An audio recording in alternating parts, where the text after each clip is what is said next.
हमारी सरकार ने किया है। और इसी तरह हमने तकनीकी शिक्षा विभाग के अतिथि संकाय व अतिथि अनुदेशकों और कॉलेज के एक्सटेंशन लेक्चरर व अतिथि अध्यापकों को सेवाओं को भी हमने सुरक्षित करने का काम किया है। राज्य सरकार के कर्मचारियों और न्यायिक अधिकारियों की किसी की अगर कोई डेथ हो जाती है, उनकी सह सेवानिवृत्ति ग्रेजुटी की अधिकतम सीमा जो पहले 20 लाख रुपए थी उसको बढ़ा करके हमने 25 लाख रुपए किया है। ये भी हमने कहा था। हमने ये भी कहा था अपने संकल्प पत्र के अंदर, इसको पूरा किया है कि जो हमारे केंद्रीय सशस्त्र बलों और केंद्रीय सशस्त्र पुलिस बलों के कर्मियों के युद्ध में मृत्यु हो जाने पर या शहीद हो जाने पर उनके परिवारों को दी जाने वाली सहायता, पहले वो 50 लाख रुपए थी, हमने संकल्प पत्र में कहा था कि हम इसको 1 करोड़ रुपए करेंगे और हमने उसको कर दिया है। अब 1 करोड़ रुपया उन परिवारों को सहायता देने का काम हमारी सरकार कर रही है। हमने किसान हित में भी जो बात कही थी उसको पूरा किया है। अन्नदाता का हित हमारी नीतियों के केंद्र में रहा है। हम किसान की खुशहाली और खेती को अधिक लाभकारी बनाने के लिए नई नीतियां लागू कर रहे हैं। तीसरे कार्यकाल के पहले विधानसभा के सत्र में ही किसानों को मजबूत करने के लिए 3 महत्वपूर्ण कदम हमने उठाए हैं।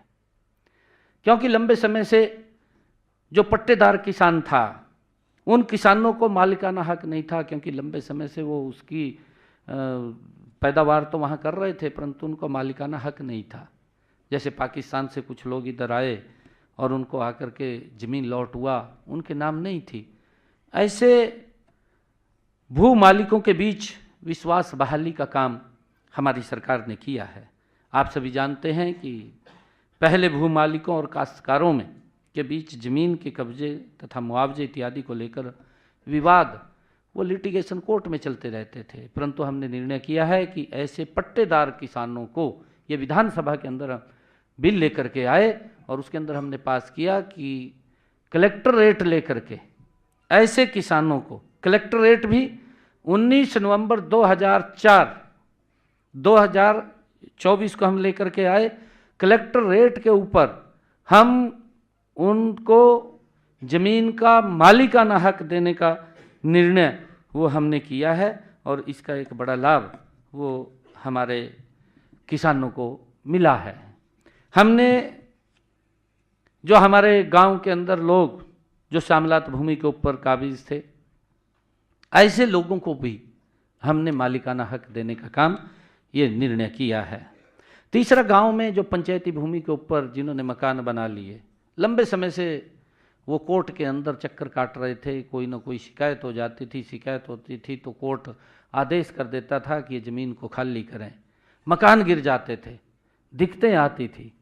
परंतु उस दिक्कत को हमने दूर किया है कि अगर 20 वर्ष से ज़्यादा कोई भी व्यक्ति पंचायती भूमि के ऊपर उसने मकान बनाया है, वो बैठा है, कलेक्टर रेट लेकर के 500 वर्ग गज तक वो ज़मीन को अपने नाम करा सकता है। ये भी निर्णय हमने उसको मालिकाना हक देने का काम हमने जो संकल्प पत्र में कहा था उसको पूरा किया है। हमने हरियाणा देश का पहला ऐसा राज्य बन गया है कि हमने पिछले दिनों कहा था, अपने संकल्प पत्र में भी इसको कहा था, हमने कहा था कि हम हरियाणा के अंदर अपने किसान की 24 फसलें एमएसपी पर खरीदने का काम ये हमारी सरकार करेगी और उसको लेकर के हमारी सरकार लगातार इस काम को आगे बढ़ा रही है। पहला देश का राज्य हरियाणा है जो अपने किसान की 24 फसलें 100% फसल एमएसपी पर खरीद रही है। हमारे विपक्ष के जो लंबे समय तक काबिज रहे हैं, नेता रहे हैं, जो स्वामीनाथन जो रिपोर्ट थी जिसके वो चेयरमैन भी रहे हैं, वो आज प्रेस कॉन्फ्रेंस में पूछते हैं कि 24 कौन सी फसल है, उसके नाम बताएं। भाई नाम भी बता देंगे जब अगर आपको नहीं पता है, हमें तो पता है ना 24 कौन सी फसल है, हम बता देंगे। परंतु आप फिर किसान का क्या लाभ करेंगे जब आपको यही नहीं पता है कि 24 कौन सी फसलें हैं। जो भी फसलें हैं हरियाणा प्रदेश के अंदर जितनी भी फसलें हैं, मैं बताना चाहता हूं उसके अंदर, अगर उनको ध्यान में नहीं है, धान की फसल है, ज्वार की फसल है, बाजरा की फसल है, रागी है, मक्का है, तुर है, मूंग है, उड़द है, मूंगफली है, सूरजमुखी है, सोयाबीन है, तिल है, काला तिल है, कपास है, गेहूं है, जौ है, चना है, मसूर है, रेपसीड है, सरसों और सैफफ्लावर है, तोरिया है, कोपरा है और छिलका रहित नारियल है, जूट है। ये 24 फसलें हैं। अगर भाई उसको नहीं पता है तो मेरे से एक कॉपी ले ले और वो सारे किसानों को पढ़ाए, भाई ये फसल आप बोते हैं, आप बोइए उनको। कैसे लाभ करेंगे वो किसान का, जब उनको यही मालूम नहीं है कि हमारे हरियाणा प्रदेश के अंदर कितनी फसलें होती हैं। कम से कम उसका तो ध्यान करना चाहिए, तभी तो लाभ देंगे हम। जब उनको मालूम नहीं है, कहा जी 24 फसलें नहीं का नाम बताओ, ये नाम भी बता दिए मैंने, तो सुने होंगे जरूर। हमने हरियाणा के अंदर जो खरीफ सीजन है, खरीफ सीजन 2024 में कम बारिश हुई। हमारी कैबिनेट ने निर्णय किया कि किसानों के खर्चे ज़्यादा हो रहे हैं, उनके खर्चे कम होने चाहिए, और हमारी कैबिनेट ने निर्णय किया कि किसानों के खाते में 2000 रुपये प्रति एकड़ बोनस के रूप में पहुंचाने का काम हमारी सरकार करेगी। कैबिनेट ने निर्णय किया, मुझे खुशी है, आज हरियाणा प्रदेश के किसानों के खाते में 1345 करोड़ रुपए की राशि किसानों के खाते में उस धान की फसल के अंदर बरसात कम होने के कारण उनके खर्चे कम हों, हमने पहुंचाने का काम किया है। इसका एक बड़ा लाभ मेरे हरियाणा प्रदेश के किसानों को मिला है। हमने हरियाणा के अंदर प्रधानमंत्री किसान सम्मान निधि, ऐसे 18वीं किस्त चली गई है, लगातार 2000 रुपये 4 महीने के बाद उनके खाते में पहुंचाने का काम आदरणीय प्रधानमंत्री नरेंद्र मोदी जी कर रहे हैं। अगर हम बात करें, आज 342 करोड़ ऐसे किसान हैं जिनके बैंक खाते के अंदर 6203 करोड़ रुपए की राशि पहुंचाई गई है पूरे देश के अंदर प्रधानमंत्री किसान सम्मान निधि के माध्यम से। कांग्रेस के लोग बताएं, किसानों के हित में क्या काम किया है? राजनीति तो करते हैं किसान के नाम की, परंतु उनके हित के अंदर क्या कदम उठाने हैं वो दिमाग शून्य है, कोई दिमाग नहीं है। भी किसानों को मजबूत भी करना है, अन्नदाता है, हमारे लिए प्रिय है, हम उनकी मजबूती के लिए एक एक कदम उठा रहे हैं, उनको मजबूत कर रहे हैं। हमारे हरियाणा के अंदर हमने 19 लाख ऐसे किसान हैं जिनके खाते के अंदर प्रधानमंत्री किसान सम्मान निधि वो लगातार पहुंच रही है पराली के प्रबंधन के लिए। क्योंकि दिल्ली के अंदर अब इलेक्शन चल रहा है, वहां के मुख्यमंत्री केजरीवाल साहब पर्ची दी है भाई, पीछे थे पर्चियों दी है, कहा जी 1:15 हो गया, अरे भी आधा भी नहीं कहा आपने करया। ये 100 दिन के काम है, 100 दिन के काम है, गति से काम हो रहे हैं, बताने तो पड़ेंगे। आपकी तरफ से तो नहीं ना कुछ है, फिर ठीक है, ये पर्ची आप पकड़ो भाई। ठीक ठीक है। पराली प्रबंधन को लेकर के हमने हरियाणा के अंदर बहुत अच्छा काम किया है। मैं अभी बता रहा था कि अगर और कुछ नहीं मिला दोष दे दो हरियाणा के किसान को। ये केजरीवाल दिल्ली के अंदर बैठा है, अपने जहां उसकी सरकार है वहां तो रोक नहीं रहा, हरियाणा के किसान को दोष दे रहा है। पंजाब के किसान को भी दोष दिया है, पंजाब के किसान को भी उसने बड़ा बुला बोला है कि ये पराली को जलाते हैं। भाई तो तेरे हाथ में चाबी आ गई है, ये तो उस व्यवस्था को ठीक कर दे। ठीक नहीं किया। हमने हरियाणा के अंदर पराली प्रबंधन को लेकर के काम किया है। माननीय सर्वोच्च न्यायालय ने भी उसकी प्रशंसा की है। मैं हरियाणा के किसान का दिल से धन्यवाद करता हूं कि हमने जो नीति बनाई है उसके अंदर आगे बढ़ करके उन्होंने सहयोग किया और हमने उनके अवशेषों को प्रबंधन संयंत्रों पर अनुदान के रूप में 10,393 मशीनों के लिए 122 करोड़ रुपया हमने किसानों को देने का काम किया है, ताकि पराली के लिए उचित प्रबंध हो सके, किसान पराली ना जलाए और ये पोल्यूशन ना फैले। हमने ये इसके लिए काम किया है। हमने ये भी काम किया है कि जो हमारे किसान हैं, क्योंकि मेरे को वो मिले थे आकर के, और जब आकर के मिले कि हमारे खेत में बड़े टावर वो लगा देते हैं, उसके लिए हमें कुछ उसका लाभ नहीं मिलता, हम ज़मीन के अंदर भी हमारी उसकी कीमत कम हो जाती है, तो हमने उसके ऊपर एक पॉलिसी बनाई हमने, जो किसानों के हित के अंदर अलग से एक नीति बनाई। हाई टेंशन बिजली की लाइनों के लिए हमने मुआवजा नीति बनाई, और मुआवजा हमने दिया है कि जहां वो टावर लगेगा उस जमीन का मुआवजा 200% ज़्यादा दिया जाएगा, जो उसका कलेक्टर रेट, जो उसका वहाँ मार्केट रेट होगा, मार्केट रेट का 200% ज़्यादा देने का निर्णय हमने अपनी पॉलिसी के अंदर किया है। और जो उस टावर की तारें उस खेत के अंदर से जाएंगी, उसके नीचे जो जमीन आएगी, उस जमीन का 30% जो मार्केट रेट उस जमीन का होगा, 30% ज़्यादा उसका मुआवजा देने का निर्णय वो हमने किया है। उसके लिए हमने ये मुआवजा नीति बनाई है। इसका लाभ हमारे किसानों को मिल रहा है। हमने प्रदेश की गौशालाओं के लिए भी, उनके गौशालाओं के चारे के लिए 216 करोड़ 25 लाख रुपए की राशि हमने जारी की है, ताकि गौ माता को चारे के लिए कोई दिक्कत ना आए, उस समस्या का हमने समाधान किया है।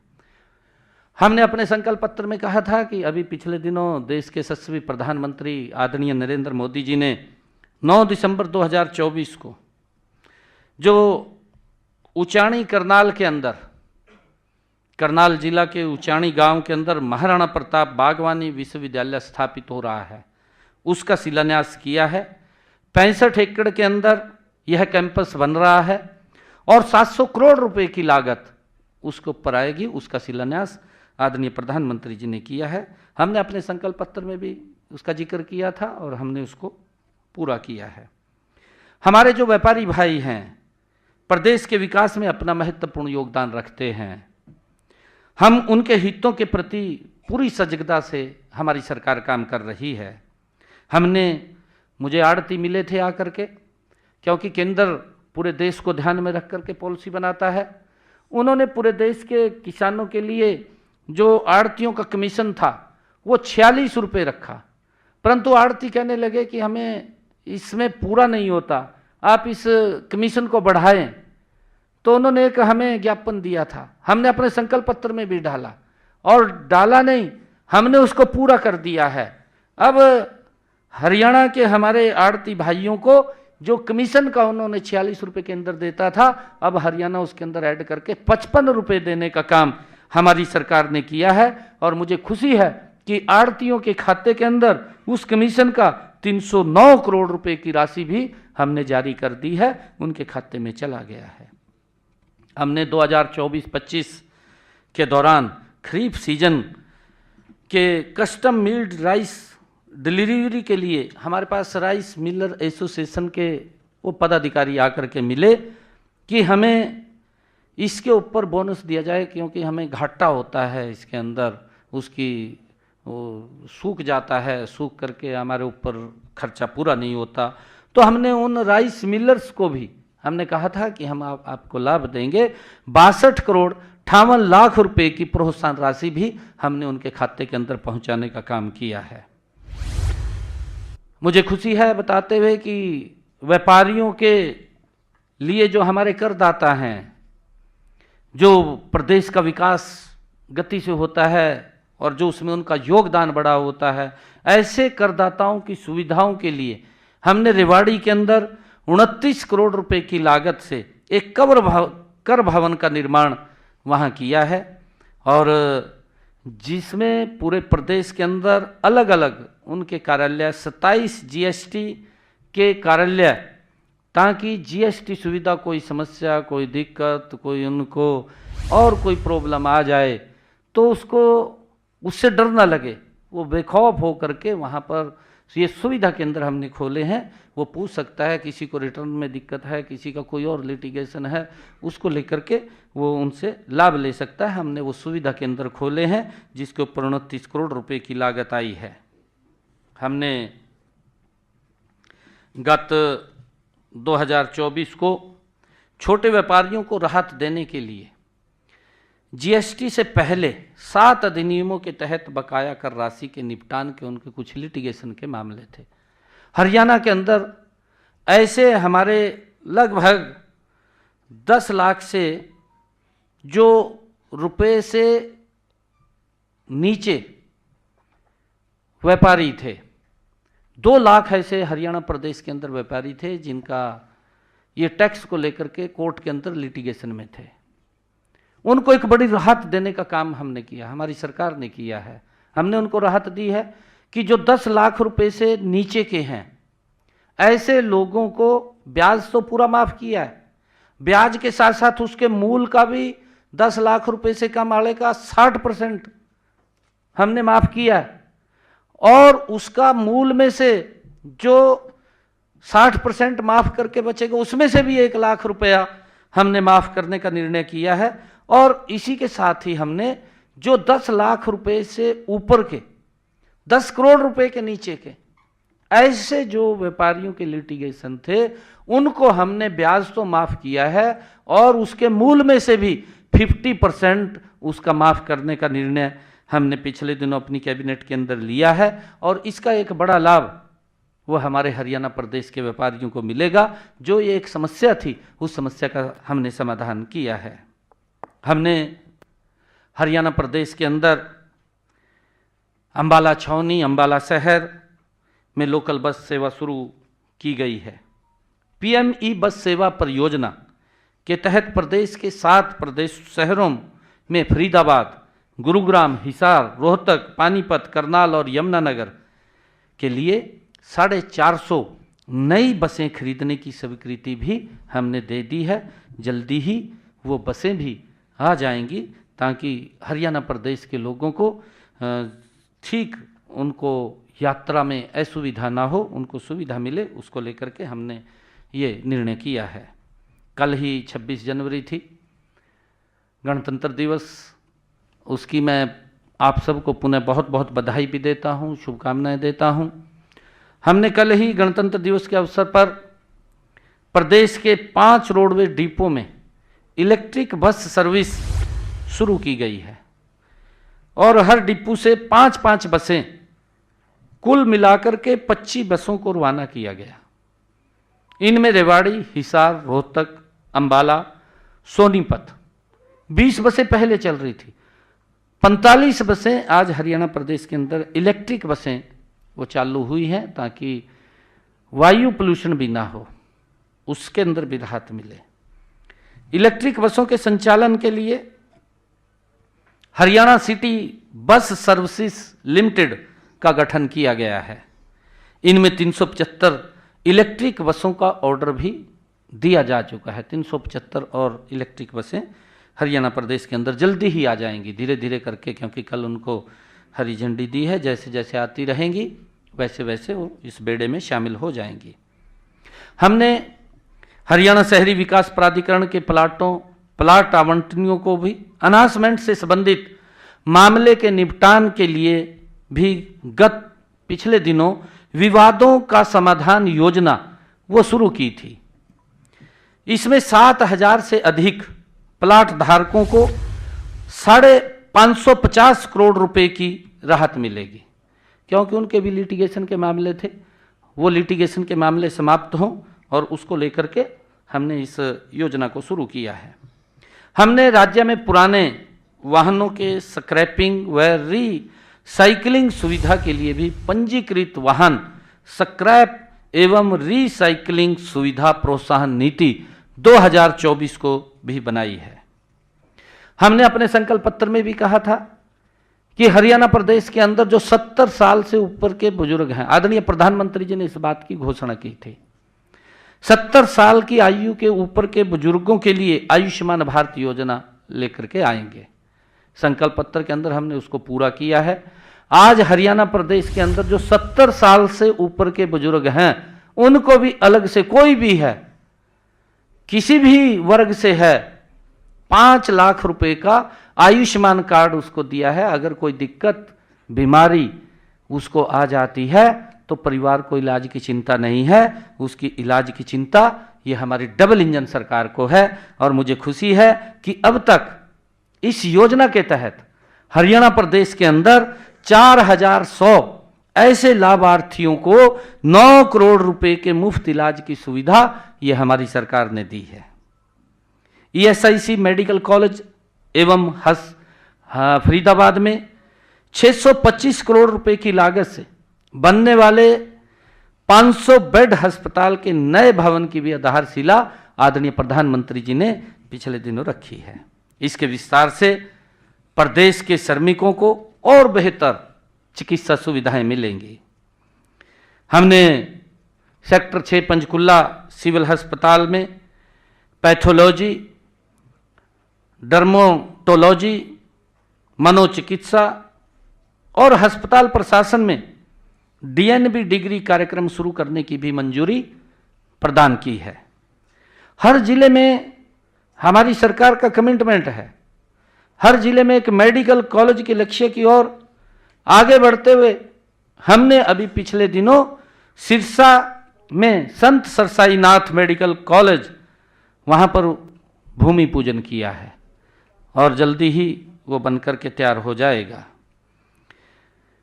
इंफ्रास्ट्रक्चर के मामले में माननीय प्रधानमंत्री नरेंद्र मोदी जी द्वारा 5 जनवरी को 6,230 करोड़ रुपए की लागत से बनने वाले रिठाला से कुंडली मेट्रो कॉरिडोर का शिलान्यास भी आदरणीय प्रधानमंत्री जी ने किया है।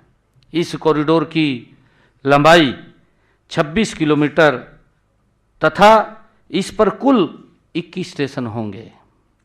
इंटीग्रेटेड एविएशन हब हिसार के लिए तकनीकी सहायता हेतु अमेरिका व्यापार एवं विकास एजेंसी USTDA और हरियाणा एयरपोर्ट विकास निगम के बीच समझौता MOU हुआ है, उस पर हस्ताक्षर हुए हैं।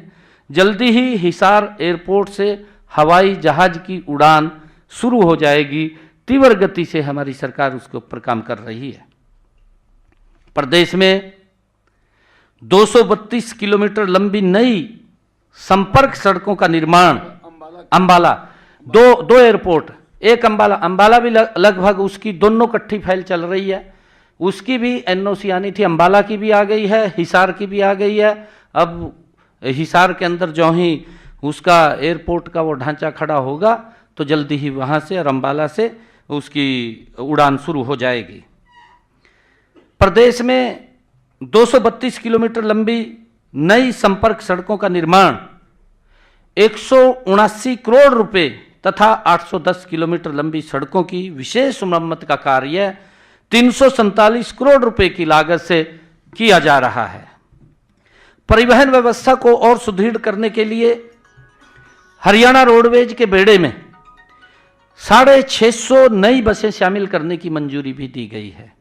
इनमें 150 AC बसें तथा 500 नॉन AC बसें शामिल होंगी, क्योंकि रोडवेज का इंफ्रास्ट्रक्चर मजबूती से लोगों को, हरियाणा प्रदेश के जन को उसका लाभ मिले, उसको लेकर के हमने ये ऑर्डर हो गया है। जल्दी ही ये बसें तैयार होकर के शामिल हो जाएंगी। हमने गांव के अंदर ये बात कही थी कि हर फिरनी के ऊपर स्ट्रीट लाइटें लगाने की एक योजना हमने शुरू की थी। 5 ब्लॉक के अंदर जहां अधिक आबादी वाले गांव हैं वहां पर हमने उन गांवों को चयन किया था। इसके तहत स्ट्रीट लाइटें लगाने के लिए 1415 गांवों का चयन हुआ है। इनमें से 283 गांवों में स्ट्रीट लाइटें लगाने का काम पूरा कर लिया है और 169 गांवों में वो प्रगति पर है। पिछले 100 दिनों में विकास कार्यों के लिए पंचायतों को हमने 500 करोड़ रुपया विकास कार्यों के लिए जारी किया है। कुल मिलाकर हमने 100 दिनों में जन भावनाओं के अनुरूप तेजी से निर्णय लेते हुए उन्हें लागू भी किया है। और मैं आपको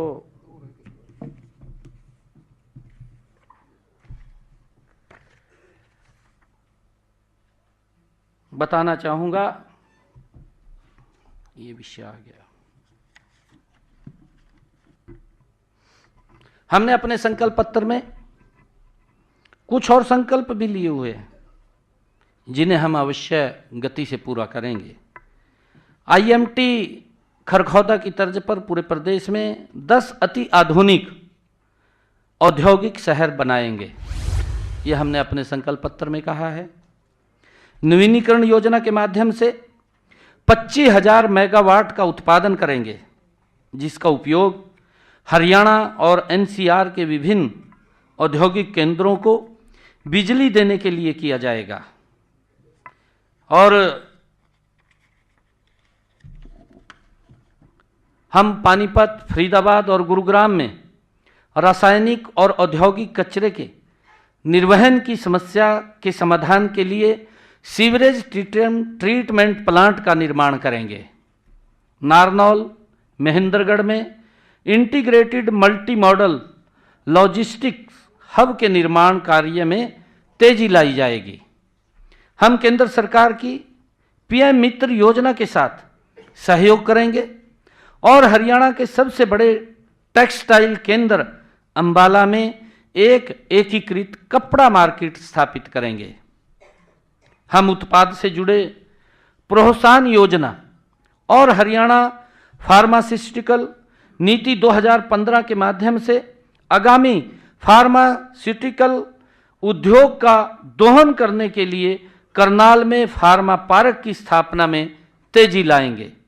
हम पीपी मोड में महेंद्रगढ़ में डिफेंस और एरोस्पेस हब स्थापित करेंगे।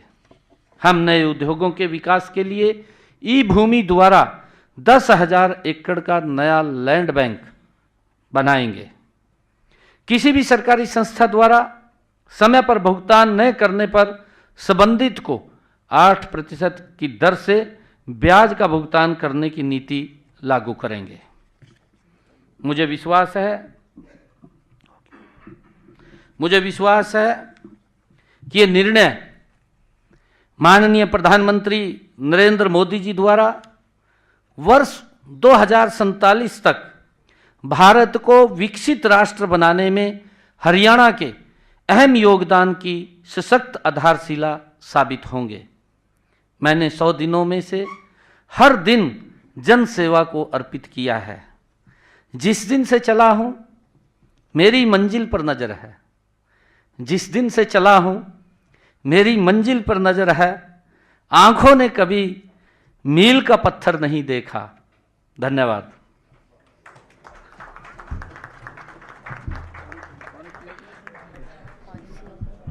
बहुत बहुत धन्यवाद माननीय मुख्यमंत्री जी। और मैं अनुरोध करूंगा पत्रकारों से, अभी सवाल अपने कुछ है तो संबोधित करें। एक एक करके प्लीज एक एक करके पूछना।